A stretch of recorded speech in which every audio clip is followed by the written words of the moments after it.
Everyone, welcome back to my channel. I am Abhijeet. कैसे हैं आप सब? होप आप सभी ठीक होंगे। ओके डियर, अभी मैं ये वीडियो लेके आ गई हूँ फाइनली काफी टाइम के बाद। जैसे कि आपको पता है मैं कनाडा क्यों आई हूँ, बट मैंने अभी तक अपना पर्पस नहीं बताया कि क्यों आई हूँ।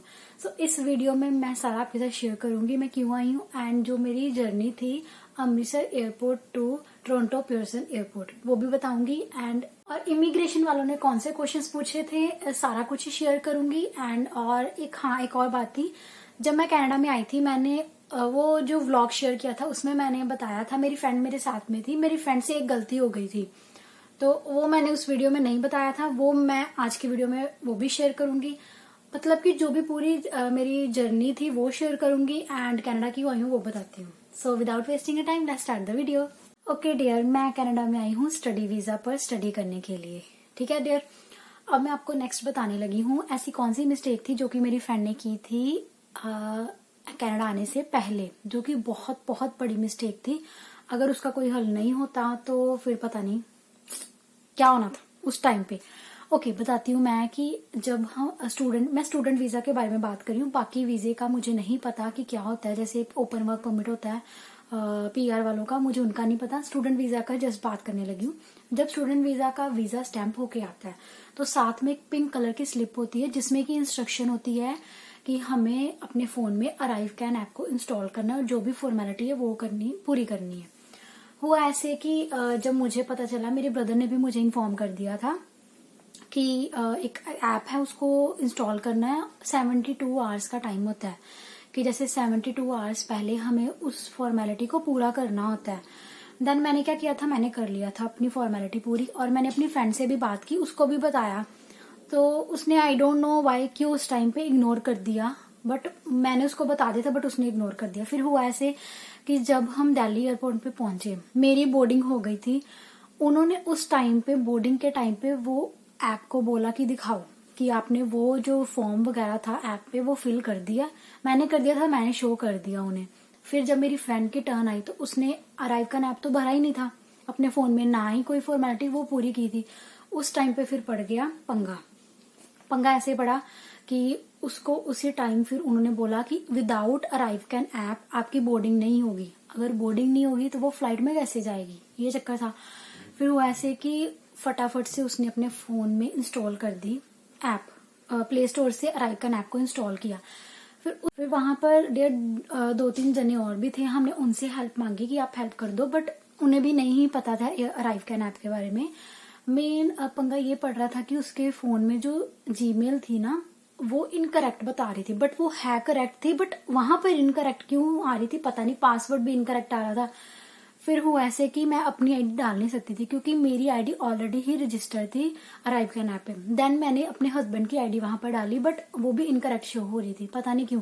फिर उसके बाद मेरी फ्रेंड की आईडी थी एक और, फिर उस आईडी को मैंने उसके फोन में डाल दिया।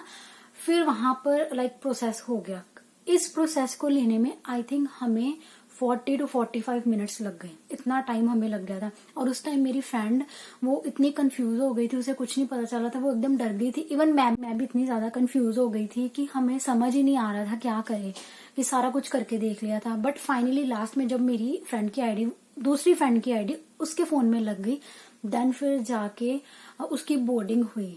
सो इस टाइम में हमारा 40 to 45 मिनट्स लग गए थे और उधर फ्लाइट चलने का टाइम भी हो गया था।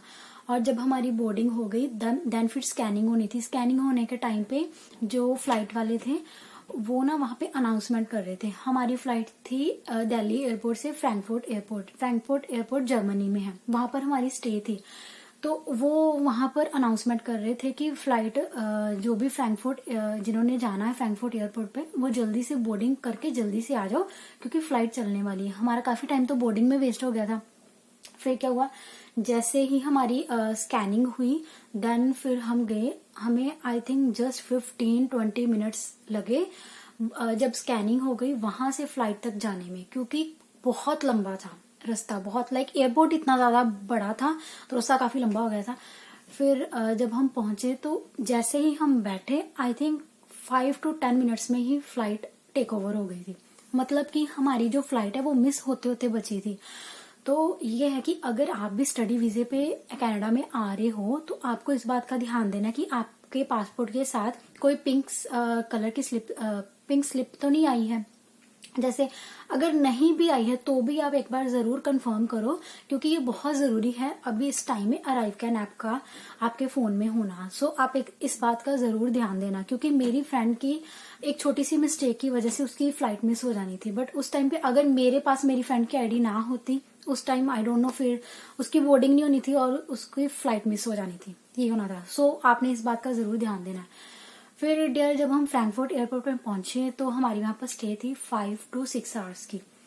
और वहां पर जो फ्रैंकफर्ट एयरपोर्ट वो भी काफी ज्यादा बड़ा था। हमारी स्टे वहां थी, वहां पर ना जैसे ABC ऐसे आई थिंक, मुझे पता नहीं टर्मिनल बोलते हैं क्या बोलते हैं उन्हें, वहां पर थी। तो जहां पर हम थे हमें दूसरे वाले टर्मिनल में जाना था, तो वो हम बाय बस गए थे। फिर बाय बस गए, फिर हमारी स्टे थी वहां, हमने जो फ्रैंकफर्ट एयरपोर्ट है वो सारा घुमा देखा, काफी अच्छा था।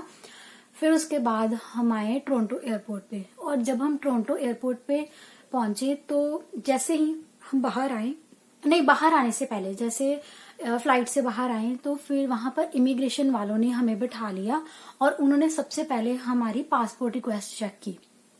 सो अगर आप आ रहे हो आपके पास पासपोर्ट रिक्वेस्ट का वो प्रिंट आउट होना चाहिए, वो उन्होंने मांग ली। बट उस टाइम पे मेरे फोन में थी पासपोर्ट रिक्वेस्ट, बट मेरे पास उसका प्रिंट आउट नहीं था।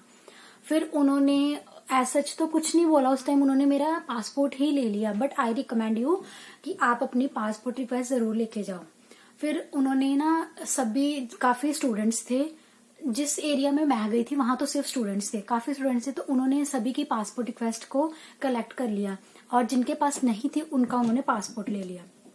एंड देन फिर वो टर्न बाय टर्न सभी को बुला रहे थे। फिर उन्होंने मुझे बुलाया जब, फिर उन्होंने ना सबसे पहले क्वेश्चन ये पूछा कि आप कनाडा में क्यों आए हो। फिर मैंने बता दिया कि मेरा पर्पस है स्टडी वीजा। उन्होंने पूछा कौन सा आपने कोर्स लिया है, मैंने वो बता दिया। फिर उन्होंने पूछा क्या ड्यूरेशन है, मतलब कि आप कितने टाइम के कोर्स लेके आए हो, फिर मैंने वो भी बता दिया। एंड फिर उन्होंने पूछा कि आप कहाँ पे जाओगे, लाइक कनाडा में आके कहाँ पर स्टे करोगे, फिर मैंने वो भी बता दिया। Just that's it. इसके अलावा उन्होंने कोई भी क्वेश्चन नहीं पूछा। जैसे मुझे भी काफी लोगों ने बोल दिया था कि इमिग्रेशन पे बहुत सारे क्वेश्चंस पूछते हैं, बहुत डर लगता है, ऐसा कुछ भी नहीं हुआ। नॉर्मल क्वेश्चंस थे। ऐसा तो ये तो सभी को ही पता होता है जो भी आ रहा है कि उसका कौन सा कोर्स है, कितने टाइम का है, एंड आपने किसके पास जाना है। अगर आपको कोई भी नोन नहीं है तो आप सिंपल बोल दो कि आपका कोई नोन नहीं है, आप सीधा PG में या फिर जैसे भी रहोगे अब वो बता दो, कोई इशू नहीं होता है। मीन्स कि उन्होंने कुछ भी ऐसा क्वेश्चन नहीं पूछा कि जो कि काफी कि जिसका आपको आंसर ना आए, ऐसा कुछ भी नहीं था। सिंपल क्वेश्चंस पूछे, जस्ट इतने पूछे, एंड देन फिर उन्होंने मुझे स्टडी परमिट दे दिया। स्टडी परमिट मिलने के बाद फिर उन्होंने एक ना वहां पर स्क्रीन लगी हुई थी और उसमें इंफॉर्मेशन डालनी थी। जस्ट वो इंफॉर्मेशन हमने वहां पर कर दी। उन्होंने क्वेश्चंस भी पूछे थे कि आपने कोई क्या था एग्जैक्टली, मुझे अभी 2.5 मंथ्स हो गए आए हुए, मुझे अभी भूल गया वो क्या था। मतलब कि कुछ भी डिफिकल्ट नहीं होता है, आप इजीली ट्रैवल कर सकते हो, ठीक है। फिर जब उन्होंने इमिग्रेशन वालों ने हमें स्टडी परमिट दिया ना, हम जब बाहर आए तो वो मैंने अभी बता दी इन्फॉर्मेशन जो भी स्क्रीन पे वो डाल दी। एंड देन फिर उसके बाद हम अपना लगेज लेके और बाहर आ गए थे। कुछ भी ऐसी डरने वाली बात नहीं थी कि क्या होगा, ऐसा कुछ नहीं था। फिर डेर मुझे पिक करने आए थे मेरे ब्रदर, मेरे मामा जी एंड मेरी मामी जी। यहाँ पर मैं अपने ब्रदर के साथ रह रही हूँ, और वैसे यहाँ पर मेरे मामा मामी भी हैं और मासी जी भी रहते हैं। सो काफी सारे रिलेटिव्स हैं मेरे यहाँ पे। और अभी मैंने आई होप सारे क्वेश्चंस का आंसर कर दिया जो भी आपने मुझे पूछे थे। अराइव कैन ऐप के बारे में अभी मैंने आपको सारा बता दिया, और ये जरूर आपने फिल करना है अगर आप स्टडी वीजा पे आ रहे हो। यूट्यूब पे बहुत सारी वीडियोस हैं, आपको मिल जाएंगी, आप वो देख लेना। और बाकी अगर और कोई क्वेश्चन है आपके माइंड में, आप मेरे से पूछना चाहते हो, तो आप मुझे कमेंट डाउन भी कर सकते हो या फिर इंस्टाग्राम पे डायरेक्ट मैसेज कर दो, मैं उसका भी जरूर रिप्लाई करती हूँ। अभी ये काफी क्वेश्चंस मुझे पूछे गए थे इंस्टाग्राम पे। आई होप मैंने सभी का जवाब दे दिया है, और इसके अलावा भी कोई क्वेश्चन है तो आप मुझसे पूछ सकते हो। ओके डियर, और मैं बताने लगी हूँ। फिलहाल यही बात थी, अगर कोई क्वेश्चन आप पूछ लेना। अभी जो मेरी नेक्स्ट वीडियो मैं पहले बताने लगी हूँ वो इन दोनों पे है। ये है मामाअर्थ की उपटर्न नाइट क्रीम और ये है मामाअर्थ की विटामिन सी नाइट क्रीम। इन दोनों का मैं कंपैरिजन करूंगी, सो वो वीडियो भी आप जरूर देखें। ओके डियर, अगर आपको वीडियो अच्छी लगी है प्लीज वीडियो को लाइक कमेंट एंड शेयर जरूर करें। और अगर आपकी कोई फ्रेंड या फिर कोई आपका रिलेटिव कनाडा में आ रहा है तो आप उसको ये वीडियो जरूर सेंड करें कि अराइव कैन ऐप बिल्कुल भी नहीं भूलना। अगर कोई भी क्वेश्चन है आप मुझे कमेंट ऑन करना। Thanks for watching.